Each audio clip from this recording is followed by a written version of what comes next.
ఆయన ఇచ్చిన వాగ్దానం ఏమిటి? నిత్య జీవము. చదవండి ఒకసారి, నేను ముగించి వేస్తాను.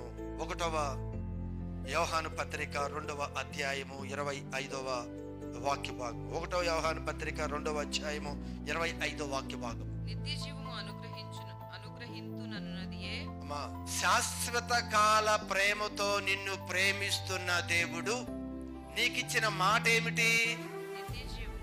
నిత్య జీవము అనుగ్రహింతును అని అనునదియే. ఆయన తానే మనకు చేసిన వాగ్దానము. హల్లెలూయా, హల్లెలూయా. ఆయనే నీకు వాగ్దానం చేశాడు.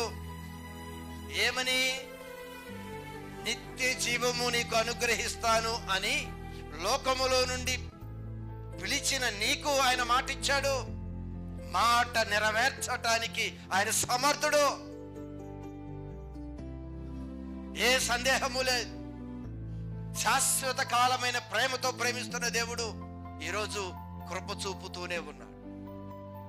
మరలా నీ ఒక్కసారి వెనకకి తిరిగితే ఆయన నీ వైపు తిరిగి నిన్ను లేవనెత్తి బలపరచడానికి ఆయన ఎప్పుడు సిద్ధమే. ఒకవేళ ఈ ఉదయకాలం ప్రభు నీతో మాట్లాడుతూ ఉండగా దేవుడు తీసుకొని వెళతాను అన్న ప్రదేశంలోకి తీసుకొని వెళతాడు ఖచ్చితంగా. ఎప్పుడు అంటే నువ్వు తిరిగి నా వైపు తిరిగితే. నీవు లోకంలో నుంచి నా వైపు తిరిగితే నేను నీ వైపు తిరుగుతాను. ఇదిగో ఇచ్చిన మాట ప్రకారం నిన్ను నిత్యత్వంలోకి తీసుకొని వెళతాను.